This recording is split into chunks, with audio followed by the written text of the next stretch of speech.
మన ఆంధ్రప్రదేశ్ రాష్ట్ర ముఖ్యమంత్రి అయిన చంద్రబాబు నాయుడు గారు నిన్న స్వాతంత్ర దినోత్సవం రోజు మహిళలకు కూర్చోబెట్టి పెట్ట కథలు కట్టు కథలు చాలా చెప్పడం జరిగింది.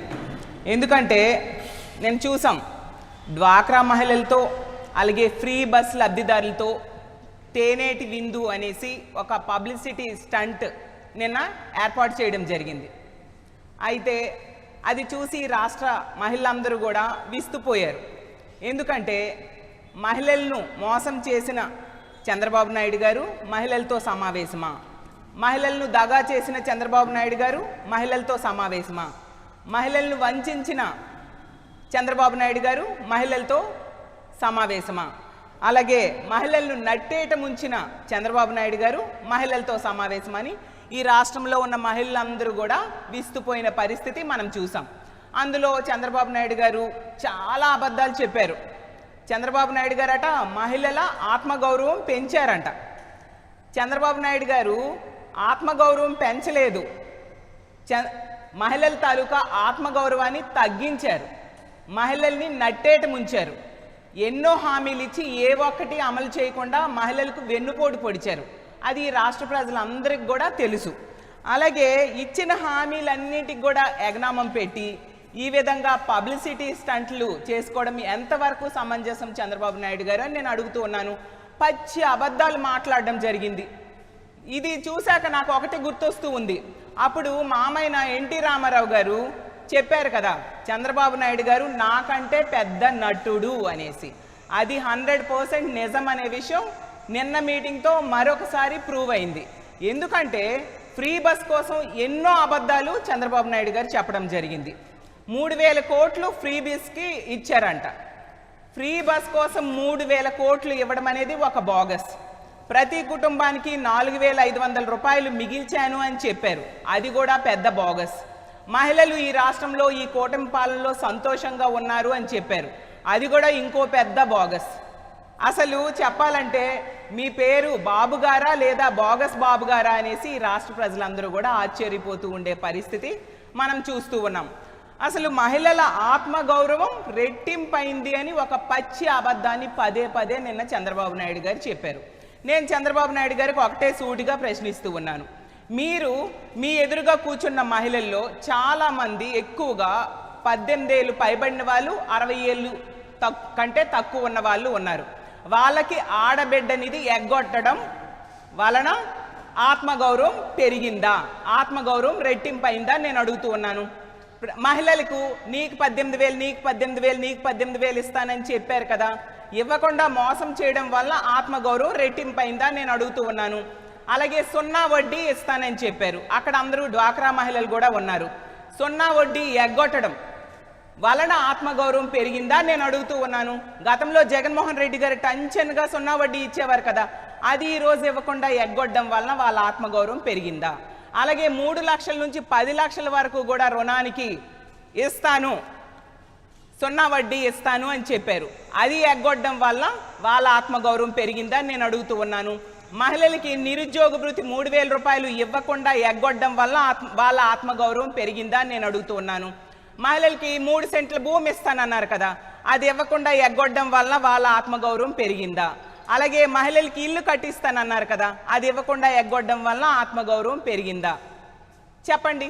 అలాగే ఫ్రీ బస్ ఇస్తానని చెప్పి 5 బస్సులకు మాత్రమే ఫ్రీ బస్సు అవకాశాన్ని ఇచ్చి 11 బస్సులకు ఫ్రీ బస్సులో తిరగే అవకాశం ఇవ్వకుండా ఉన్నందుకు వాళ్ళ ఆత్మగౌరవం పెరిగిందా నేను అడుగుతూ ఉన్నాను. అలాగే ఉచిత గ్యాస్ సిలిండర్ తీసుకుంటే 55 లక్షల మంది మహిళలకు ఉచిత గ్యాస్ సిలిండర్ ఇవ్వకుండా ఎగ్గొట్టినందుకు వాళ్ళ ఆత్మగౌరవం పెరిగిందా. అలాగే తల్లికి వందనం తీసుకుంటే 20 లక్షల మందికి తల్లికి వందనం ఎగ్గొట్టినందుకు వాళ్ళకి ఆత్మగౌరవం పెరిగిందా నేను అడుగుతూ ఉన్నాను. అలాగే 50 ఏళ్ళకే పెన్షన్ ఇస్తానన్నారు బీసీ, ఎస్సీ, ఎస్టీ మైనారిటీలకి, ఇస్తానని ఇవ్వకుండా ఎగ్గొట్టినందుకు వాళ్ళ ఆత్మగౌరవం పెరిగిందా చంద్రబాబు నాయుడు గారని నేను అడుగుతూ ఉన్నాను. ఈ విధంగా తీసుకుంటే దిశా చట్టం, మహిళల రక్షణ కోసం ఆ రోజు జగనన్న ఏర్పాటు చేసిన దిశా చట్టాన్ని మీరు రద్దు చేసినందుకు వాళ్ళ ఆత్మగౌరవం పెరిగిందా. అలాగే గంజాయి, డ్రగ్స్, మద్యం విచ్చలవిడిగా దొరకడం వల్ల మహిళల మాన ప్రాణాలకు రక్షణ లేని పరిస్థితి ఏర్పడినందుకు వాళ్ళ ఆత్మగౌరవం పెరిగిందా అని నేను అడుగుతూ ఉన్నాను. ఈరోజు మద్యం విచ్చలవిడిగా దొరుకుతూ 1,00,000కు పైగా బెల్ షాప్స్ మీరు ఏర్పాటు చేసినందుకు, మహిళల తాలిబొట్లు తెగిపోతూ ఉన్నందుకు వాళ్ళ ఆత్మగౌరవం పెరిగిందా చంద్రబాబు నాయుడు గారే నేను అడుగుతూ ఉన్నాను. ఏ విధంగా వాళ్ళ ఆత్మగౌరవం పెరిగిందని మీరు పచ్చి అబద్ధాలు చెప్తారు చంద్రబాబు నాయుడు గారని మిమ్మల్ని ప్రశ్నిస్తూ ఉన్నాను. ఇంత దారుణమైన అబద్ధాలు, ఇంత దారుణమైన మోసం ఏ ముఖ్యమంత్రి కూడా చేయలేదు. అది చంద్రబాబు నాయుడు గారు ఈ రాష్ట్రంలో ఉన్న మహిళలకు చేసిన పరిస్థితి తీసుకుంటే, ఆ రోజు 2014లో ముఖ్యమంత్రిగా ఎన్నికల టైంలో తీసుకుంటే 14,200 కోట్లు డ్వాక్రా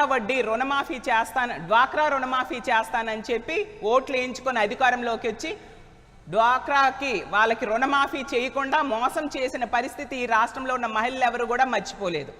అలాగే తీసుకుంటే 2016 అక్టోబర్ నుంచి కూడా వాళ్ళకి 0 వడ్డీని ఎగనామం పెట్టడం జరిగింది. మనం అందరం చూసాం. దానివల్ల చంద్రబాబు నాయుడు గారి పాలనలో ఏబీ గ్రేడ్లుగా ఉన్న మహిళలు సిడి గ్రేడ్లుగా డ్వాక్రా సంఘాలు పడిపోవడం జరిగింది అతని పాలనలో.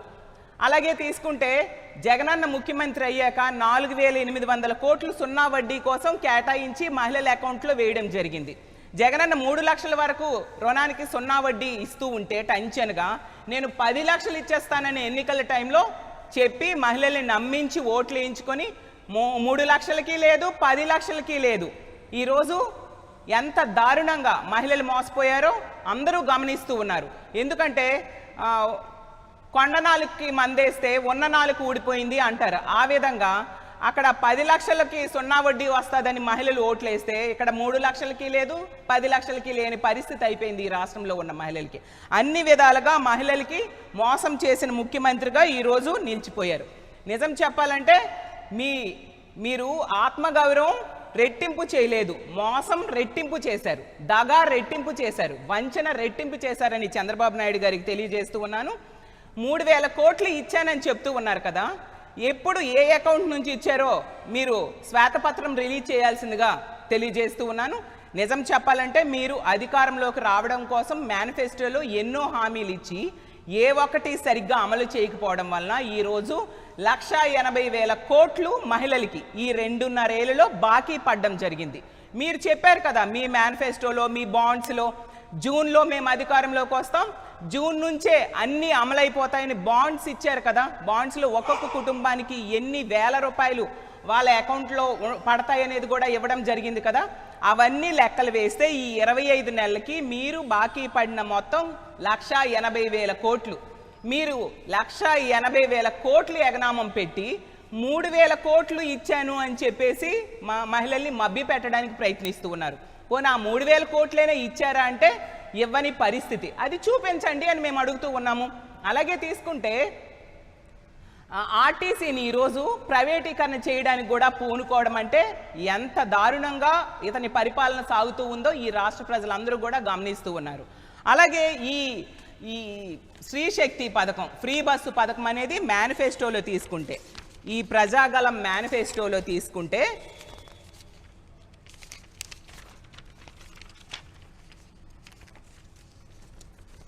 ఆరవ హామీగా మహిళలకు ఉచిత బస్సు ప్రయాణము అని ఇవ్వడం జరిగింది. ఇందులో ఏ కండిషన్స్ లేవు, జస్ట్ ఉచిత బస్సు ప్రయాణం. అంటే దాని అర్థం ఏంటి? మహిళలు ఏమనుకున్నారు, ఏ బస్సుకైనా ఉచిత బస్సు ప్రయాణం ఉంటుంది అనేసి మహిళలందరూ నమ్మడం జరిగింది. మరి 16 బస్సుల్లో 5 బస్సులకే కదా మీరు ఉచిత బస్సు అమలు చేస్తూ ఉన్నారు. అలాగే చాలా స్పీచెస్ ఇచ్చారు, చాలా బహిరంగ సభల్లో మీరు చెప్పడం జరిగింది, అలాగే యాడ్స్ వేయడం జరిగింది. మీరు చెప్పింది ఒకసారి చూపిస్తాను. నాలుగోది ఆర్టీసీ బస్సుల్లో ఉచిత ప్రయాణ సౌకర్యం. నేనే డ్రైవర్ని, సేఫ్ డ్రైవర్ని. మీరు బస్సు ఎక్కితే ఒకటే చెప్పండి, మా చంద్రన్న చెప్పాడు, నేను ఏ ఊరికి పోవాలన్నా నువ్వేం అడగడానికి వీల్లేదు, నేను పని చేయాలంటే పలానూరికి పోతా, పుట్టింటికి పలానూరికి పోతా, నాకు ఇచ్చిన హక్కు చంద్రన్న అని గట్టిగా చెప్పండి. అడిగి నాలుగోది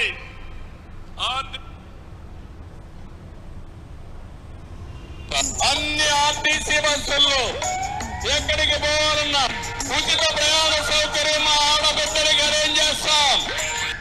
ఇందులో ఏ కండిషన్స్ అయినా పెట్టారా నేను అడుగుతూ ఉన్నాను. అలాగే తీసుకుంటే టీడీపీ జనసేన ఉమ్మడిగా యాడ్స్ ఇవ్వడం జరిగింది.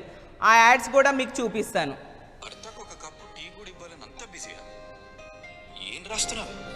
మనం మొక్కులు తీర్చాలండి. ఆ యాత్రకు లిస్టు ప్రిపేర్ చేస్తున్నా. 5 సంవత్సరాల నుంచి అడుగుతున్నాం తీసుకెళ్ళండి అని. వీటన్నిటికైతే ఖర్చుకి నా దగ్గర డబ్బులు లేవమ్మా. మన పరిస్థితి నాకు తెలీదా అండి, కానీ మీరు ఒక పని చేస్తే మన ఖర్చు నుంచి సగం తగ్గించుకోవచ్చు. ఎలా? వచ్చే ఎన్నికల్లో గాజు గ్లాస్ కి ఓటు వేయండి. వేస్తే జూన్ 4న జనసేన, టీడీపీ, బీజేపీ కూటమి ప్రభుత్వం రాగానే మహిళలకు రాష్ట్రంలో ఎక్కడికి వెళ్ళినా బస్సు ప్రయాణం ఉచితం. మేము ఎక్కడికి వెళ్ళినా స్వేచ్ఛగా వెళ్ళొచ్చు. నిజమా? నిజంగా నిజమండి. మన భారంలో సగం తగ్గుతుంది అంటే ఈసారి నా ఓటు ఖచ్చితంగా గాజు గ్లాస్కి. జనసేన, టీడీపీ, బీజేపీ కూటమికి. మన భారం తగ్గడమే కాదు, అన్నింటికంటే ముఖ్యంగా స్వేచ్ఛ దొరుకుతుందండి. చూశారు కదా, మరి అన్ని బస్సుల్లో ఉచితంగా ఇచ్చారా? అప్పుడు ఎన్నికల టైంలో ఎటువంటి పరిమితులు పెట్టకుండా హామీలు ఇచ్చి బహిరంగ సభల్లో చెప్పి మేనిఫెస్టోలో చెప్పి ఈరోజు మీరు పరిమితులు పెట్టారు కదా. అలాగే తీసుకుంటే పుణ్యక్షేత్రాలు మొక్కులు తీరాలి అంటే జనసేన, బీజేపీ, టీడీపీ ఈ కూటమికి ఓటేస్తే జూన్ 4వ తేదీ నుంచే మొక్కులన్నీ కూడా తీరిపోతాయి అని చెప్పారు. తిరుపతి, కాణిపాకం, శ్రీకాళహస్తి, శ్రీశైలం, అన్నవరం, కనకదుర్గమ్మ, సింహాచలం అన్ని మొక్కులు కూడా తీర్చేసుకోవచ్చు అన్నారు. మరి ఎవరు ఇప్పుడు ఈ కూటమి ప్రభుత్వం వచ్చింది, ఈ ఉచిత బస్సులో ఏ మహిళ విశాఖపట్నం నుంచి తిరుపతి ఫ్రీ బస్సులో వెళ్తూ ఉన్నారు, లేదా విజయవాడ నుంచి సింహాచలంకి ఫ్రీ బస్సులో ఎవరు వస్తూ ఉన్నారు? అలాగే తీసుకుంటే విశాఖపట్నం నుంచి శ్రీశైలం ఎవరు ఫ్రీ బస్సులో వెళ్తూ ఉన్నారు? విశాఖపట్నం నుంచో విజయనగరం నుంచో ఎవరు శ్రీకాళహస్తికి ఫ్రీ బస్సులో వెళ్తూ ఉన్నారు? లేదా కాణిపాకంకి ఇక్కడ నుంచి ఎవరు ఫ్రీ బస్సులో వెళ్ళగలుస్తూ ఉన్నారు? మీరు పరిమితులు పెడితే ఏ విధంగా వెళ్తారు? మరి ఈ పరిమితులన్నీ ఎన్నికల టైంలో మీ యాడ్స్లో కానీ మీరు బహిరంగ సభల్లో కానీ ఎందుకు చెప్పలేదు అని నేను అడుగుతూ ఉన్నాను. మరీ కామెడీ ఏంటంటే నిన్న మీటింగ్లో కొందరితో కొన్ని స్కిట్స్ చేయించడం జరిగింది. వీళ్ళు స్క్రిప్ట్ ఇచ్చారనమాట. ఆ స్క్రిప్ట్లో ఫ్లోలో ఏంటంటే ఒక అమ్మాయితో ఒక స్కిట్ చేయిస్తూ పచ్చి అబద్ధాలు చెప్పి అడ్డంగా దొరికిపోయారు. ఒక సాఫ్ట్వేర్ ఎంప్లాయ్ అంట హైదరాబాద్ నుంచి వైజాగ్కి ఫ్రీ బస్ కోసం వచ్చేసారంట. వీళ్ళు ఇచ్చిన స్కిట్ హైదరాబాద్ నుంచి వైజాగ్కి ఫ్రీ బస్ కోసం వచ్చేసారంట. వీళ్ళు స్కిట్లో ఎలా అడ్డంగా దొరికిపోయారు అంటే, మరి నేను ఒకటే అడుగుతూ ఉన్నాను చంద్రబాబు నాయుడు గారికి, ఈ ఫ్రీ బస్ అనేది ఇక్కడ కాదు, దీనికంటే ముందే తెలంగాణలో ఫ్రీ బస్ ఏర్పాటు చేయడం జరిగింది. అక్కడ ఫ్రీ బస్ ఉంటుండగా ఆ ఫ్రీ బస్ కోసం ఆ మహిళ ఎందుకు విశాఖపట్నం వచ్చేస్తారు? అక్కడ పచ్చి అబద్ధమని అర్థమైపోయింది. అలాగేనంట ఆవిడంట రోజుని ఫ్రీ బస్లో విజయనగరం అమ్మాయి అనమాట. ఆవిడ విజయనగరం నుంచి వైజాగ్ ఫ్రీ బస్సులో వస్తూ ఉంటారట. ఆవిడ సాఫ్ట్వేర్ ఎంప్లాయ్. అయితే నాకు ఒక డౌట్ వచ్చిందనమాట. ఇందులో వీళ్ళు ఒక లాజిక్ మిస్ అయ్యారు. విజయనగరం నుంచి విశాఖపట్నంకి వెళ్ళే సూపర్ లగ్జరీ బస్సులో ఫ్రీ బస్ ఉందా? లేదు కదా. అలాగే తీసుకుంటే నాన్ స్టాప్ బస్సులో ఫ్రీ బస్ ఉందా? లేదు కదా. అలాగే ఏసీ బస్సులో ఏమైనా ఫ్రీ బస్ ఉందా? అది కూడా లేదు. మరి సాఫ్ట్వేర్ ఎంప్లాయీ అమ్మాయి విజయనగరం నుంచి వైజాగ్కి పల్లె వెలుగు బస్సులో వస్తుందా? లేదంటే అల్ట్రా పల్లె వెలుగు బస్సులో వస్తుందా? లేదంటే ఎక్స్ప్రెస్ బస్సులో వస్తుందా? నాకు తెలియక అడుగుతున్నాను. మరి సాఫ్ట్వేర్ ఎంప్లాయీగా జాబ్ చేస్తున్న అమ్మాయితో ఇలాంటి పచ్చి అబద్ధాలు చెప్పించారు కదా, నిజంగా మీకు సిగ్గు అనిపించట్లేదా చంద్రబాబు నాయుడు గారే నేను అడుగుతూ ఉన్నాను. ఈ రోజుల్లో సాఫ్ట్వేర్ ఎంప్లాయీస్ ఎవరైనా పల్లె వెలుగు బస్సుల్లో వస్తూ ఉన్నారా? ఎంత దారుణంగా ప్రజల్ని మభ్యపెట్టడానికి ప్రయత్నించడం ఎంతవరకు సమంజసమని మిమ్మల్ని నేను ప్రశ్నిస్తూ ఉన్నాను. ఎంత దారుణం అంటే, ఈ విధంగా ఇచ్చిన హామీలు ఏ ఒక్కటి అమలు చేయకుండా ప్రజల్ని నెట్ట నిలువుగా మోసం చేయడమే కాకుండా ఇలా పబ్లిసిటీ స్టంట్లు ఏర్పాటు చేసి మళ్ళీ మహిళల్ని మభ్యపెట్టడానికి వీళ్ళు ప్రయత్నిస్తూ ఉండే పరిస్థితి మనం చూస్తూ ఉన్నాము. వీటన్నిటికి తోడు వీళ్ళు ఇంకోటి కూడా నిన్న మహిళలను అవమానిస్తూ చంద్రబాబు నాయుడు గారు చెప్పారు. మహిళలంట 2000 తీసుకొని ప్రలోభాలకు ఓట్లేస్తున్నారట. ఎంత దారుణంగా మహిళల్ని కించపరిచారో ఆ మాటలు చూస్తే అర్థమవుతుంది కదా. అసలు ఈ ఓటుకు నోటు అనే కాన్సెప్ట్ని తీసుకొచ్చింది ఎవరు? చంద్రబాబు నాయుడు గారు కాదా అని నేను అడుగుతూ ఉన్నాను. గతంలో ఉమ్మడి ఆంధ్రప్రదేశ్గా ఉన్న టైంలో రాష్ట్రం విడిపోయాక ఇతను ఓటుకు నోటు అనే ప్రాసెస్లో భాగంగా 50 లక్షల రూపాయలు స్టీఫెన్సన్కు పంపడం వలన కేసు అయితే భయపడి తెలంగాణ రాష్ట్రానికి మన రాష్ట్ర రాజధాని ఉమ్మడి రాజధానిగా ఉన్న హైదరాబాద్ని 10 ఏళ్ళ అవకాశం ఉన్నా కూడా ఉపయోగించుకోకుండా వదిలి పారిపోయి వచ్చేసింది ఎవరు? చంద్రబాబు నాయుడు గారు అని నేను అడుగుతున్నాను. ఎవరి వలన వచ్చేసారు? మీ వల్లనే కదా. ఆ రోజు 2 లక్షల కోట్ల విలువైన ఆస్తుల్ని తెలంగాణ రాష్ట్రానికి వదిలేసి పారిపోయి వచ్చేసింది మీరే కదా, ఈ ఓటుకు నోటు కేసులో దొరికిపోవడం వలన. అలాగే తీసుకుంటే ఓటుకు నోటు అనే కాన్సెప్ట్ని తీసుకొచ్చిందే మీరు. 1996లో మీరు ముఖ్యమంత్రి అయ్యాక ఈ ఓటుకు నోటు అనే కాన్సెప్ట్ని తీసుకొచ్చిందే మీరు. ఇంత దారుణంగా ఓటుకు నోటు కేసులో దొరికిపోయి వచ్చేసి అడ్డంగా బుక్ అయ్యి ఈ ఆంధ్ర రాష్ట్ర ప్రజలు నిజంగా మోసపోయేట్టుగా చేసి ఆ రోజు మీరు రాకపోవడం వల్ల ఎంత లాస్ అయ్యారు? ఒక రాష్ట్ర రాజధాని 10 ఏళ్ళు ఉమ్మడి రాజధానిగా ఉండాల్సిన హైదరాబాద్ని వదిలి పారిపోయి వచ్చేసి ఎంతగా ఈ రాష్ట్రంలో ఉన్న ప్రజలందరూ కూడా మోసపోయారు. ఇప్పుడు మళ్ళీ తిరిగి 2000 తీసుకుంటారని మహిళల్ని కించపరుస్తూ మాట్లాడతారా? ఎంతవరకు సమంజసమని నేను అడుగుతూ ఉన్నాను. ఇంకో మాట అన్నారు, 2000 తీసుకుంటారు, ఆ తర్వాత ఏమో 2 లక్షలు లాగుతారు. ఈ మాట మాత్రం నిజమే. అందువల్లనే కదా మొన్న ఎన్నికల్లో మీరు డబ్బులు పంచి అధికారంలోకి వచ్చాక ఇప్పుడు 2 లక్షలేంటి, 2 కోట్లు ఏంటి, 1000 కోట్లు మీరు, మీ మంత్రులు, మీ ఎమ్మెల్యేలు, ఎంపీలు లాగుతూ ఉండే పరిస్థితి మనం చూస్తూ ఉన్నాం. అలాగే తీసుకుంటే చంద్రబాబు నాయుడు గారు ఎప్పుడు చెప్తూ ఉంటారు, వెంకటేశ్వర స్వామితో వర్చువల్గా మాట్లాడుతాను, స్వామి అంటే నాకు చాలా భక్తి అనేసి. మరి నేను ఒకటే అడుగుతున్నాను, వెంకటేశ్వర స్వామి దగ్గరికి వెళ్ళి మీరు ప్రమాణం చేయగలరా నేను రూపాయి కూడా పంచలేదు ఎన్నికల్లో అని? అలాగే రానున్న స్థానిక సంస్థల ఎన్నికలు అవ్వచ్చు, సాధారణ ఎన్నికలు అవ్వచ్చు, నేను రూపాయి కూడా ఎన్నికల్లో పంచను అని మీరు ప్రమాణం చేయగలరా చంద్రబాబు నాయుడు గారు అని నేను అడుగుతూ ఉన్నాను. ఎంత దారుణంగా మీరు తప్పులు చేస్తూ మళ్ళీ మహిళల్ని ఎందుకు అవమానం చేస్తూ ఉన్నారు చంద్రబాబు నాయుడు గారు? ఎందుకు మీరు కించపరుస్తూ ఉన్నారు అనేసి మిమ్మల్ని నేను అడుగుతూ ఉన్నాను. అలాగే తీసుకుంటే చంద్రబాబు నాయుడు గారు ఎంత దారుణం అంటే ఎన్నో హామీలు ఇచ్చారు. సూపర్ 6లని, సూపర్ 7లని హామీలు ఇచ్చి ఏ ఒక్కటి కూడా ఇప్పటికీ పూర్తిగా సక్రమంగా అమలు చేయని పరిస్థితి మనం చూస్తూ ఉన్నాం. మహిళలు మీరు ఏం చెప్పినా విని నమ్మి మళ్ళీ ఓట్లేస్తారని మీరు అనుకుంటూ ఉన్నారా? అంత అమాయకులు ఈ రాష్ట్రంలో ఉన్న మహిళలు కాదు. ఒకసారి మోసపోయారు, పదే మోసపోవడానికి వాళ్ళు సిద్ధంగా లేరు. అలాగే పాలిచ్చే తల్లులు పాలించే వాళ్ళకి బుద్ధి చెప్పడానికి కూడా సిద్ధంగా ఉంటారు చంద్రబాబు నాయుడు గారని మిమ్మల్ని తెలియజేస్తూ ఉన్నాను. ఈ రాష్ట్రంలో ఉన్న మహిళలకి కుటుంబాలను నిలుపుకోవడంతో పాటు తప్పు చేస్తే ప్రభుత్వాల్ని కూలదోయడం కూడా బాగా తెలుసు అనే విషయాన్ని కూడా మీరు గుర్తుంచుకోవాల్సిందిగా తెలియజేస్తూ ఉన్నాను. మేనిఫెస్టోలో ఇచ్చిన ఏ ఒక్క హామీని కూడా అమలు చేయకుండా ఈరోజు నెట్ట నిలువుగా ఈ రాష్ట్రంలో ఉన్న మహిళలకు మోసం చేశారు. స్త్రీ శక్తి అనే పథకాన్ని స్త్రీకి వంచనగా మార్చేయడం జరిగింది. ఫ్రీ బస్ని ఫ్రీ బోగస్గా ఈరోజు మార్చేసిన పరిస్థితి ఈ రాష్ట్రంలో ఉన్న మహిళలందరూ కూడా గమనించారు. కాబట్టి ఇప్పటికైనా మీరు బుద్ధి తెచ్చుకొని మహిళలకు ఇచ్చిన హామీలన్నీ కూడా అమలు చేయడానికి ప్రయత్నించండి. అంతేగాని ఇలాంటి మభ్య పెట్టే మాటలు మహిళలు ఎక్స్పెక్ట్ చేయట్లేదు. ఖచ్చితంగా ఇలాగే మీరు కొనసాగితే ఇచ్చిన హామీలు ఏవి కూడా అమలు చేయకుండా ముందుకు వెళితే రానున్న రోజుల్లో మీకు తగిన బుద్ధి చెప్పడానికి మహిళలందరూ సిద్ధంగా ఉన్నారని తెలియజేసుకుంటూ సెలవు తీసుకుంటున్నాను.